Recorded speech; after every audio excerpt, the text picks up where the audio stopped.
Grosse journée pour Sébastien Lecornu. Pour tout le monde.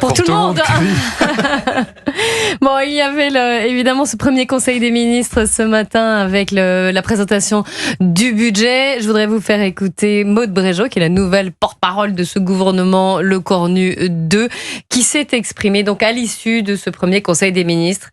Écoutez-la.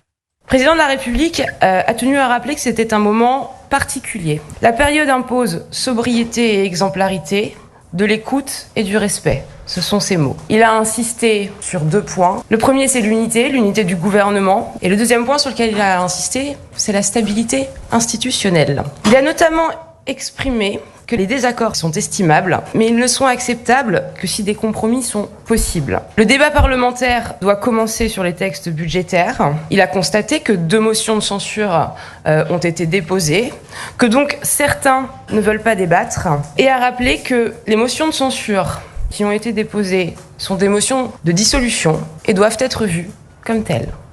Sébastien Ligné, qu'est-ce que vous comprenez ? Rien. En fait, non, mais on a bien compris qu'il n'y a qu'une seule question. Là, il y a beaucoup de mots dans les. Alors, vous allez me dire, c'est son métier.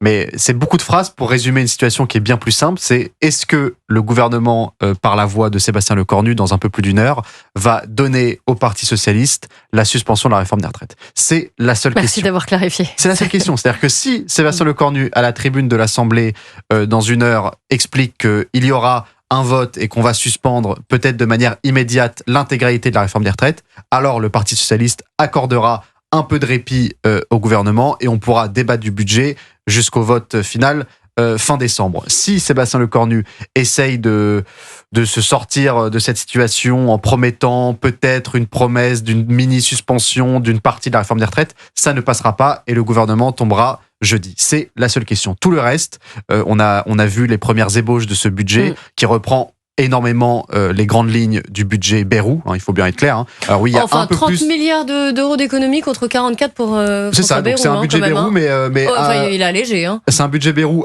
allégé pour plaire à la gauche, mais je pense pas que ce qui a été annoncé est-ce que ça sera suffisant suffira à plaire à la gauche, parce que la gauche a fait de la question de la réforme des retraites une question politique. C'est que au fond d'eux, les députés socialistes ne veulent pas aller à la dissolution parce qu'ils ont peur de perdre leur siège, mais pour faire avaler la pilule à leur électorat, alors il faut un gain symbolique fort, et ce gain, c'est la suspension de la réforme des retraites. Est-ce que Sébastien Lecornu prononcera ces mots dans 1 heure ? Je n'en sais rien, mais c'est la clé de toute cette histoire. Oui, évidemment, on va suivre ce qui va se dire à la déclaration politique générale. On sera fixé assez tôt. Je voudrais vous faire écouter Arthur Delaporte, le député socialiste du Calvados, qui brandit, lui, la menace de la censure. C'était sur Sud Radio ce matin.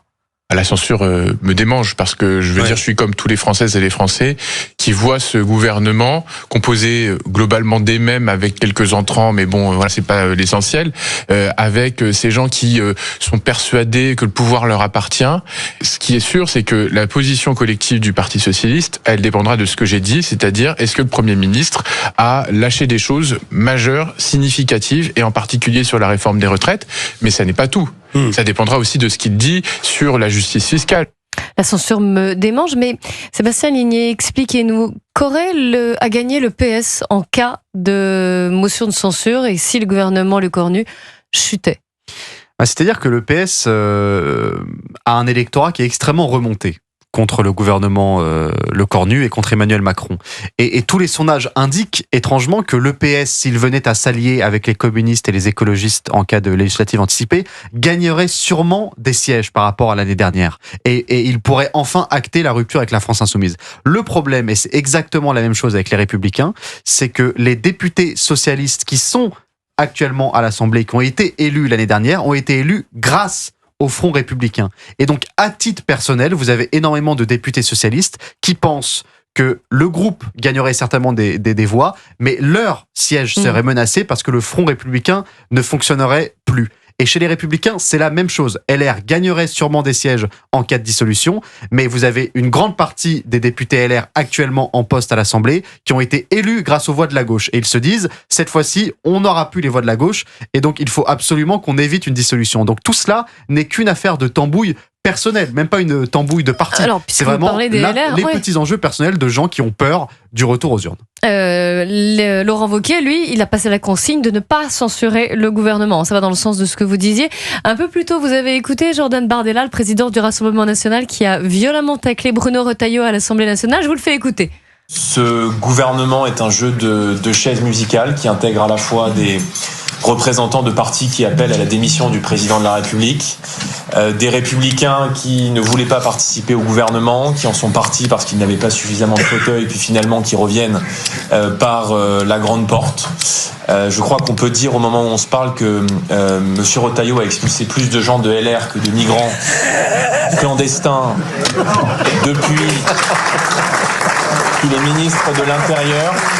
Voilà la petite phrase de Jordan Bardella à destination de Bruno Retailleau, Sébastien Ligné.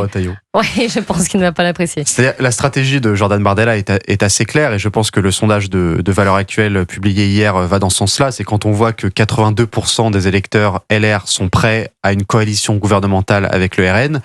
Jordan Bardella voit ce sondage et il se dit une chose évidente, il se dit il faut que je récupère ces électeurs et que j'appelle tous les électeurs LR, en tout cas c'est 82%, à revenir vers le camp de la raison, c'est-à-dire vers le RN et à être en accord avec leurs convictions. Donc son but c'est finalement de remplacer les Républicains et de ne plus s'adresser aux cadres, les Républicains qu'il considère être des traîtres qui se sont vendus à Emmanuel Macron, mais parler directement à la base militante des LR et leur dire regardez, vos dirigeants ne vous écoutent plus, vos dirigeants ne sont plus en phase avec ce que vous pensez, revenez à la maison, revenez vers le seul parti aujourd'hui de droite au sens large qui peut l'emporter, c'est-à-dire le RN, et c'est un petit peu la stratégie de Jordan Bardella et Marine Le Pen. Xenia Federova, en tant que Russe, comment vous voyez tout ce qui se passe alors aujourd'hui, mais aussi ce qui s'est passé ces derniers jours en France au niveau de la situation politique intérieure?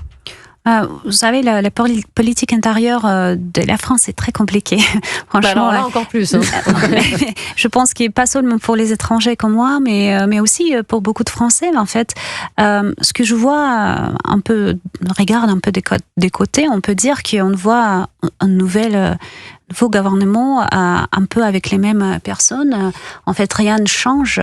Ce sont pas les mêmes noms, mais en fait la même politique derrière. Donc cette idée cette déconnexion avec ce que le Français veut, et vous avez parlé on a écouté Jordan Bardella sur côté de l'immigration par exemple, toujours les mêmes points très pressés, on peut dire ça, en France, qui ne sont pas abordés en fait. Je trouve que c'est assez extraordinaire de voir ça. C'est un peu comme ça va en cercle. En fait, un jour sans fin. Oui, exactement. C'est sans fin. Ça donne aussi une image à la France à l'extérieur, une image de cette faiblesse des présidents qui n'arrivent pas à trouver le bon moyen de régler ces crises, d'adresser les points difficiles et importants pour les Français.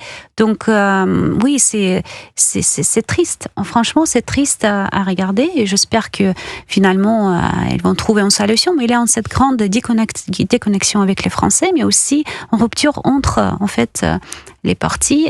Les partis, ils n'arrivent pas à trouver une... Comment dire, ils sont pas unis en fait. Si on regarde les droites par exemple, oui.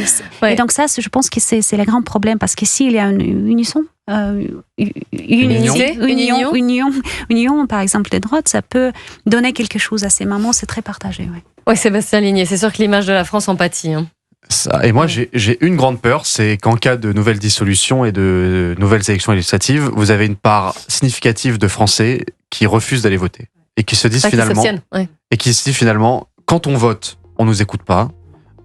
Tout ce cirque depuis une semaine est complètement affligeant. Je pense que c'est l'opinion majoritaire en France de Français qui ne veulent même plus comprendre. C'est-à-dire un Premier ministre qui démissionne, qui est renommé, qui repart, qui revient. C'est un gloubi-glouba incompréhensible. Et j'ai peur, honnêtement, que vous ayez beaucoup de Français qui cèdent à la tentation de l'abstention et qui se disent, vous savez quoi, tout ce cirque est déplorable. Toute la classe politique dans son ensemble est à jeter et maintenant on arrête. On est capable de vivre très bien sans gouvernement. C'est une phrase qu'on entend de plus en plus de Français qui disent quand ils sont pas là, on vit très bien sans. Et je pense que c'est dramatique parce que si on n'a pas de budget, on va ressentir et tous les Français vont ressentir très clairement et très rapidement dans leur quotidien la différence. Donc il faut que les Français votent malgré tout, malgré le fait que la classe politique est en effet assez affligeante.